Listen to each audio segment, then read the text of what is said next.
And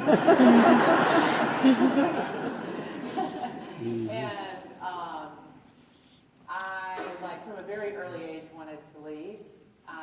We had a television, and I saw people, like, eating Chinese food that was delivered to them at their house. These, like, folding boxes, and I saw people, like, walking places other than, like, to the car. And I so desperately wanted to do that. And I wanted to live in a town with an Applebee's. So my sister Curry had gone to an all-girls boarding school in Winston-Salem called Salem Academy, and she was tremendously successful there, and so I was going to follow in her footsteps. So I went to boarding school. After boarding school, I came to NC State. I was an English major, which is why I'm an author now. And then during college, I had an internship at CBS Sunday Morning. So I always wanted to be a writer or a journalist or a storyteller. I always loved to make people laugh and loved to be the center of attention.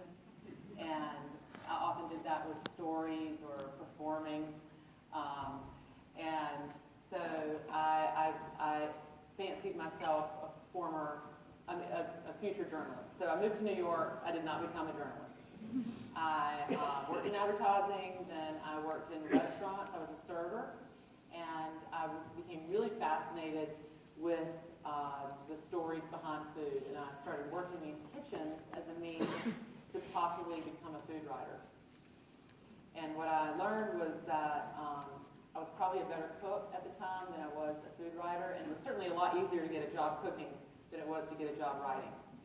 And so I just kept cooking, and I met this guy at Voyage, which was the restaurant where we worked, which oddly enough, in the year 2003, this restaurant's focus was Southern food via Africa.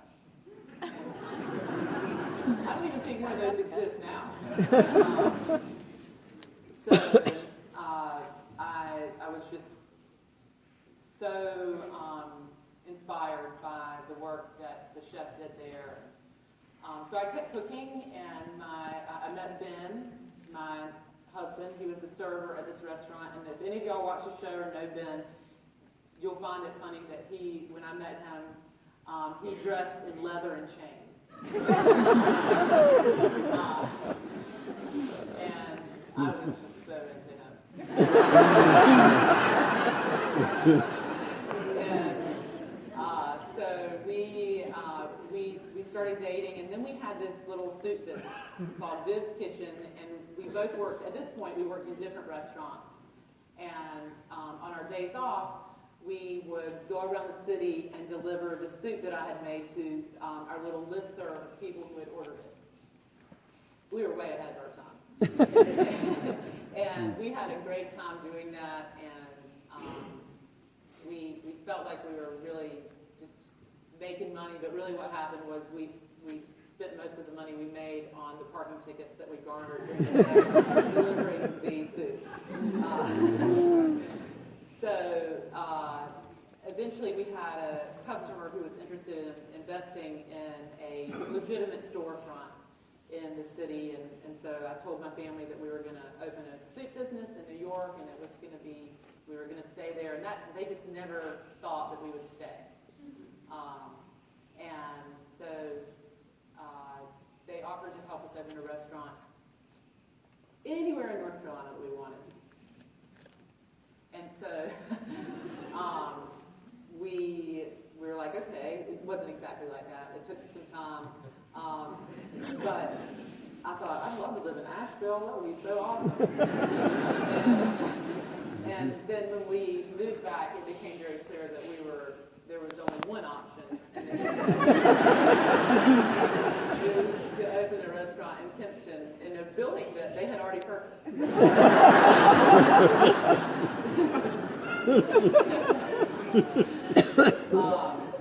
And so that's how we got to where we are, and we thought that our our business there would be temporary.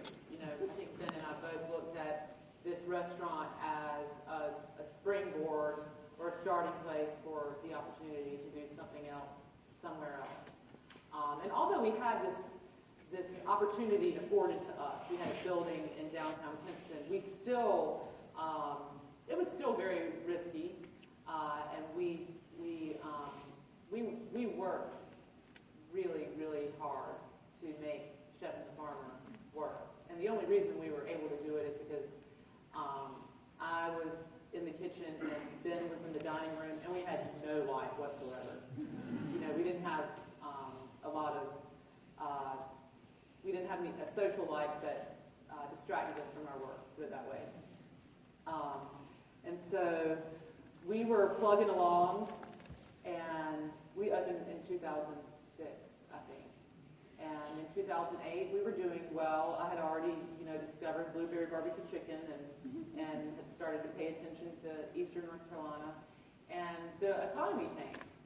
And we had restaurant friends all around us that were closing and struggling and serving 10 people a night. And we were busy, and we were getting busier. And you know why? Because we were in Eastern North Carolina, and people still have birthdays and anniversaries, and we were the only place to go. And so it became really clear that it would be silly for us to try and go elsewhere. And we were, over this period of time, I also discovered that my parents were actually people, and they existed before they birthed me, and they had interest and senses of humor and lots of wisdom and knowledge, and I actually enjoyed being around them. And so that's how we got to be where we are. Does that help you with your husband?